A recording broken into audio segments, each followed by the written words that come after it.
Welcome to our new series on God-conscious organization, which I call God conscious, but it's also God inspired. God's presence is in the foundation of those organizations, and those organizations which have a very transformative or regenerative approach to doing business or serving the community and the society they are a part of.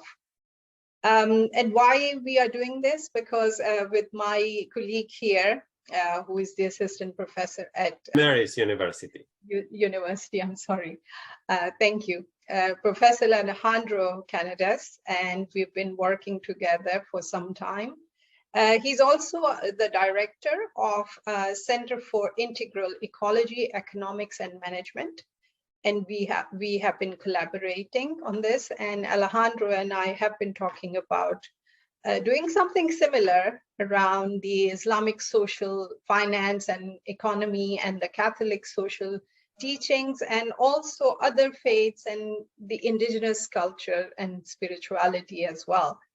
And as you know, this is a talk that I host on the School of Soulidarity, which I call. So spirituality is a must for us, and the soul of the economy. So welcome to our show. Thank you, Anika. Thank you for the invitation. I'm so happy to be with you. I'm excited about what we are going to do together. So if you can just quickly tell us about your university, which is a Laudato Si platform, and what does that mean, and what kind of inspired you. So it's mainly about your personal journey, just briefly. Thank you. Yeah, I work at Mount St. Mary's University. We are located in Emmitsburg, Maryland, in the US. And we became last year what is called a Laudato Si University. We received an invitation from the Vatican to be part of what's called the Laudato Si platform.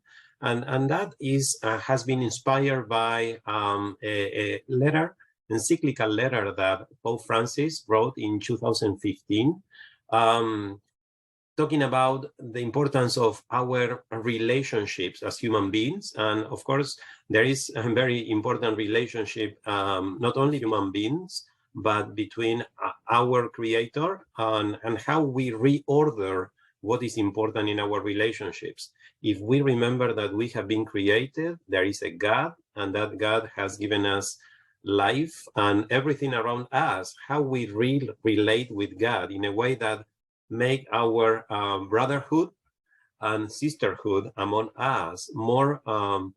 The invitation of God is to love God and to love one another as He has loved us. So the invitation is how actually maybe sometimes we forget to love the Creator or to think about the Creator, and that also we forget that we are brothers and sisters, and we don't treat each other as brothers and sisters in the real life. Well, it's a journey from humanity to divinity as well. So we either overemphasize humanity or we overemphasize divinity, but there's, we have to work in the middle ground. Where, especially coming from the Islamic perspective, I know there's divinity is overemphasized. But when after working with especially all of you, I've noticed that in the Catholic social teaching, there's too much emphasis on humanity and humanism, and that was where we both agreed that how do we bring them together? Thank you. Yeah. This is one way to create the balance, right? There is a connection, and sometimes we go one way or another way without realizing that both are important. And so, bringing these two realities, important realities, and try to find the balance is always a challenge, but I think is the beauty of this call that we are trying to get here at the university as a Laudato Si platform.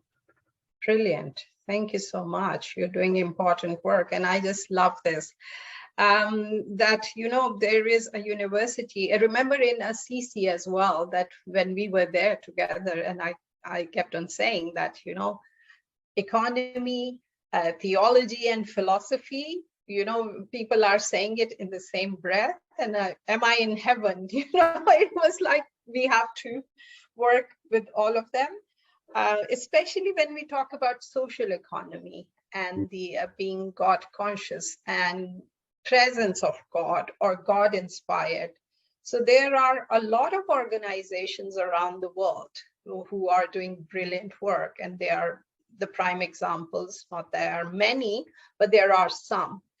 So the purpose of our series is that Professor Alejandro and we will together share those stories and narrate those stories and compare and contrast and complement what is missing, or what we can take, from each other and complement. Yes. So starting with today, I think we have to start from Mondragon, because that is a brilliant story. It was started by a priest. Yes. Yes. So can you also tell us that, what do you feel about it? Do you think that it should start? Our communiversity, the whole idea of communiversity is that it starts from a learning community. And then there is a transformation journey, which is a sanctuary, right? That's spirituality or beliefs. And then you develop a laboratory in the end. And Mondragon is kind of the proper example that it starts transmutating from the community. There is a need. Yeah, it's a great example, and to give some context, right? Mondragon is a small town in the north of Spain, in the Basque Country, and in 1941, a Catholic priest, when he was ordered as a priest, he was sent to that place, and it was a very, very difficult situation. 1941, under the fascism. Spain, and there was a also, civil war as well. It was a civil war within Spain, and the World War II happening. So the social situation was very dear and very difficult. Not a lot of work, not a lot of suffering, and that sense of need in the community was something that he was very sensitive. And as a Catholic priest, right, something that I like about Mondragon, or this story, he was a Catholic priest assigned to a parish. And it's this realization that if I'm going to administrate a spiritual well-being to a community, I cannot do that if I'm not also helping with the social work of that community. Because without social justice, without those needs being satisfied, we cannot talk about spirituality, because there is a disconnect. And he got that super quickly, and he realized my job as a priest is to try to help in this connection between the social and the spiritual. And he started in that way, helping the community with basic things like education, like bringing together the young people that they need. He realized two things are needed. One is the character, virtues, formation, and the real also how that virtue, if you are trying to find a job, you need skills, technical skills. So he created a school for young boys to build these two things, the character, the virtue, the good habits, and also one particular technical skill that someone needs in order to go and start working. I think what we call conscious evolution in our integral language as well, that he evolved the consciousness of the people around him to that level that people can then recognize there's other ways of, creating a cooperative economy, a social economy, a culture of cooperation and collaboration rather than a capitalistic mindset, which is amazing. Yes. It's amazing.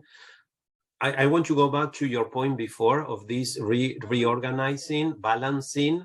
In order to balance, we have to order first. What is first? What is second? Which are the important things?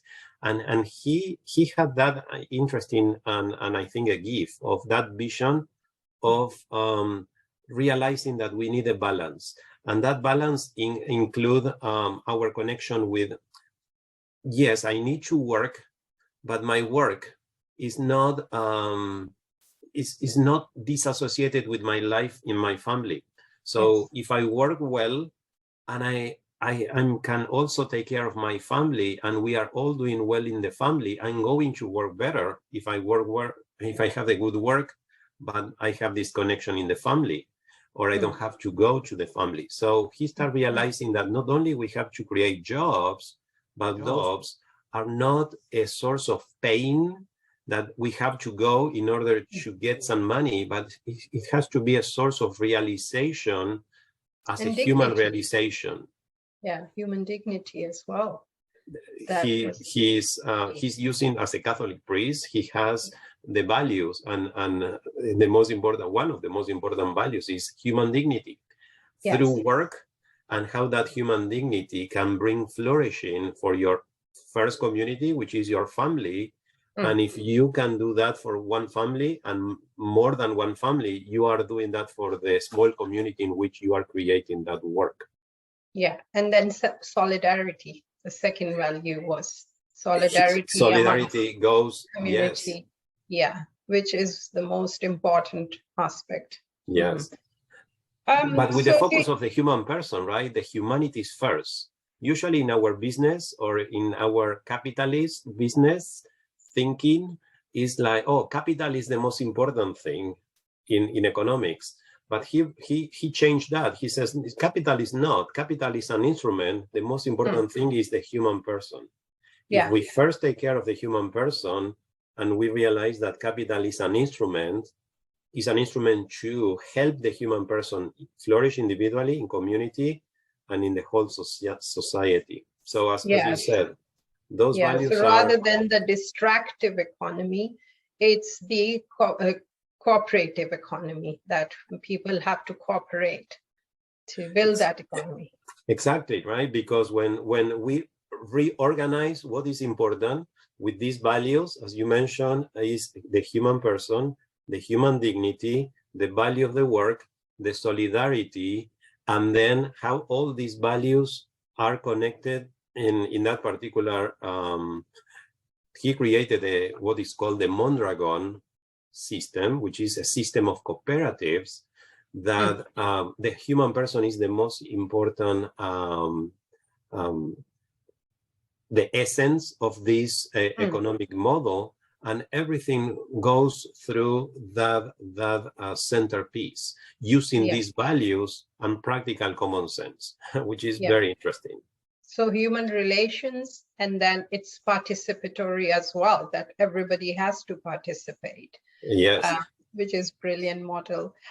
So it's been 70 years now, and Mondragon is considered as the 10th largest business in Spain, right?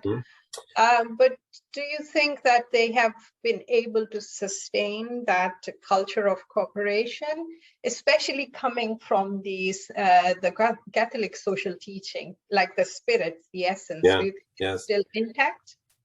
I think that the foundation, something great that they have done is, and Father Jose Maria, from the beginning, as he didn't know how to do everything, but he has this common sense and these values and a big vision.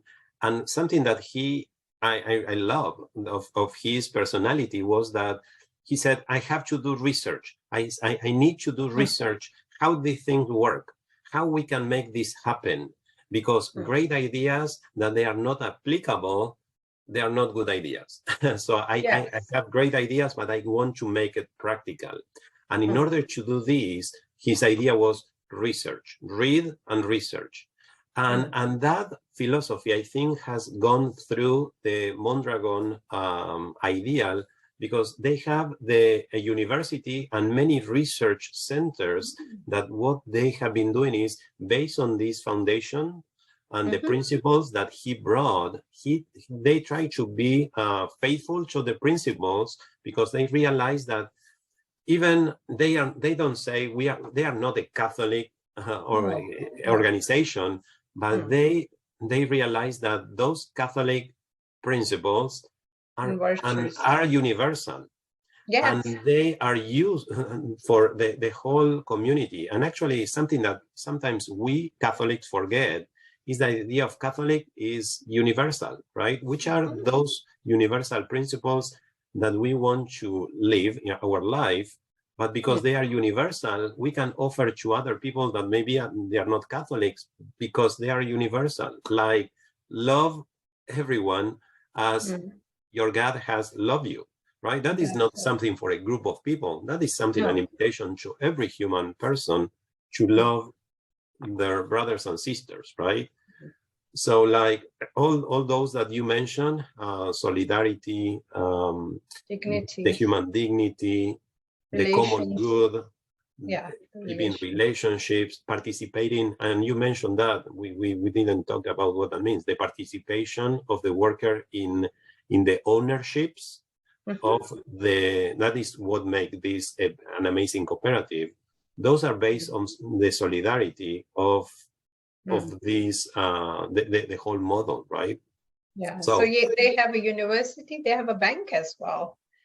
Yes, and they have 365 branches. I was reading. Yes. Branches. Actually, that was, I think, his brilliant idea to create the first cooperative bank. That because in order to create any business, you need capital, right? We talk about what is more important, the person of the capital. Of course, the person is the most important thing because it's the meaning, the purpose and meaning of why we are creating a business is the human person. But the capital is needed, right? So how we bring capital? So he realized if we create a bank that also based in a cooperative system, we can actually use the bank as a source of attracting capital so we can build many other type of businesses in our region. And that that is called La Caja. And that was brilliant because with that idea, he was able to bring the capital, the instruments, the means in order to develop this source of values applied to different practical businesses, small and then became big businesses. So I think that having first the university and second different research organizations that they try to readapt those values to different needs in the society or different business models and see how we can do it, keeping that those principles and learning from these 70 years of experience of how we have been adapting is what is needed. I think that without that, the university of research centers, that might have been more difficult.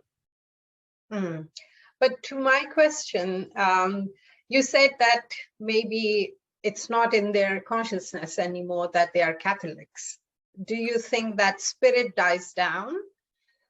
Because it started from there, right? Yeah, I wouldn't say that is not in their consciousness, that is they are Catholic origins. I think that they, especially when you listen to the people that they have been building this from the beginning, they realize even more how important are those Catholic values. Yeah, I meant to say Catholic as in the God consciousness or God presence. Do you think to bring God? I think that they do it in a very implicit way, right? When you create this idea of there is an integral connection, right, between the intellectual ideas, the technical, the skills, right, engineering, and but also there is this emotional and ownership, right? So if you think about this, what they have done in the cooperative, they have integrated all the aspects of the human person, intellectual, technical, and human, social, cultural, community, right? Super important. And the spirituality is the sensitivity that they have to integrate these things because they are all important to keep a balance in the human life. Because at the end, what they are measuring is how we are flourishing individually, but also that there is no individual flourishing without community flourishing. The common good of our community is more important than the individual well-being. Yes, but I'm hinting at that because I feel like the community spirit, you know, it always starts from people holding the same beliefs. Yes. Or, you know, that common belief and common good. I know it could be shared universally and with humanity at large, but still, you know, it cannot be. At that time, it was the Christian, the Roman Catholics, and it was the community. Now, imagine if we start something in a city, that spirit which kind of ignites a Mondragon kind of organization or cooperative was between one community. And in a city environment or where you and I live, it's difficult. I mean, I see the same with Akhuat model. They also say, Akhuat Foundation in Pakistan, they also say they are not a religious organization, but their values are based on, you know, so I think it is one community having the same values or beliefs. They come together.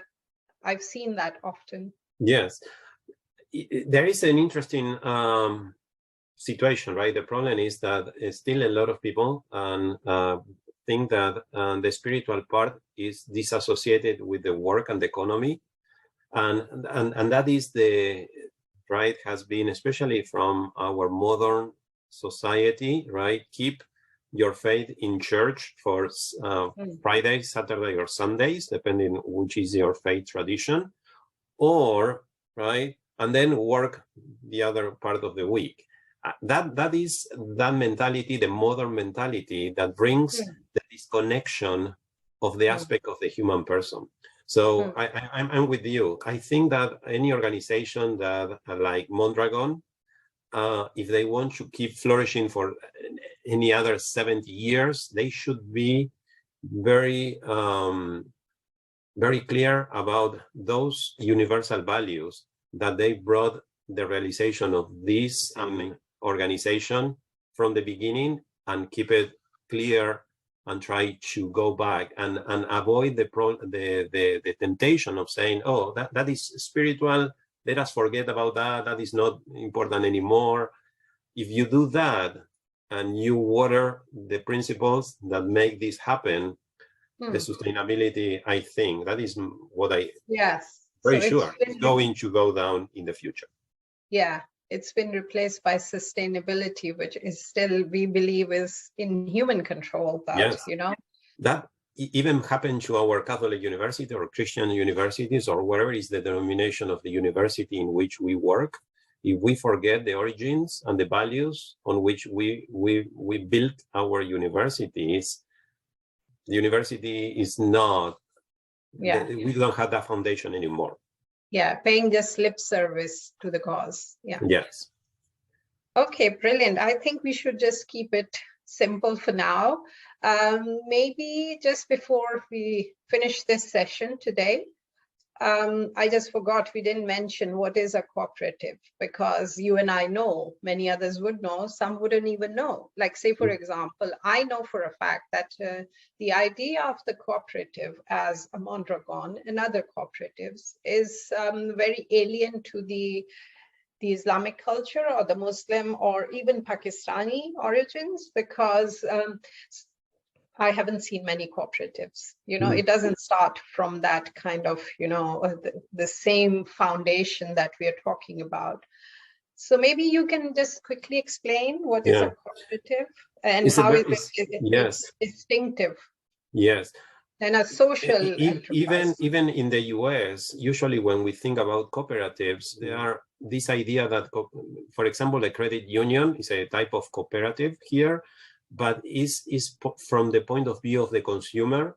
So how the consumer get together in a way that as consumers, we can help each other in our relationship with this bank.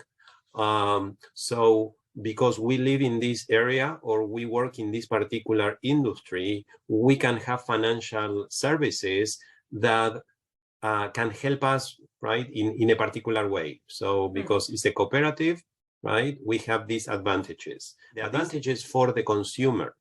Something that this Mondragon example is started not from that point of view, but the cooperative from the supply side, the cooperative from the business model, in which is very different from the US, especially in which the workers are resources, and they, as a resource, they produce, and the benefit of the production goes to the investors, those owners of the capital, right?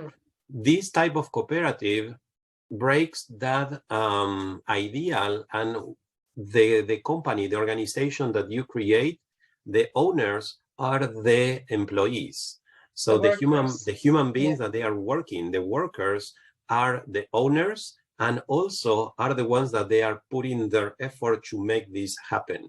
And all the benefits are going to be distributed among all the owners, which are all the workers. So that, and the excess is also reinvested in the same. Exactly, right. And so that is one aspect. Another aspect is how they make decisions. It's a very democratic organization that everyone participates in the decisions, and the management is shared. So it's not one manager that make a decision alone, thinking what he or he group of managers, but actually they invite the workers to make decisions in the managing area, which is a different way of dealing with the company. So the company change the dynamics and the incentives that we usually think about in a capitalist organization here in the US in particular, and maybe around the world as well. So that is, I think, something unique, and that's why I think this is a wonderful experience, because it has shown for more than 50, almost 70 years of experience that this can be very, very efficient, productive, and actually create incentives for the workers to work better, to have more responsibility, and also because not only they work and they see the benefits, but also they can think how we can improve the business. They are part of the management, right? So it's a fascinating idea of cooperation, solidarity, that goes not only from the consumer, but especially from the organization and the supply side of any organization. Well, very nicely explained. Thank you so much. And we will continue this conversation with a new model next time, and also maybe bring some of the Islamic, side of it. I think next time we can also compare with Ahwat, and you can talk about Lopiano as well. There are these brilliant examples which are so dear to yours and my heart as well, that we just talk about them. So thank you so much for today. Thank you, Anika. Have a great day. Session. And you too. Thank you. Bye.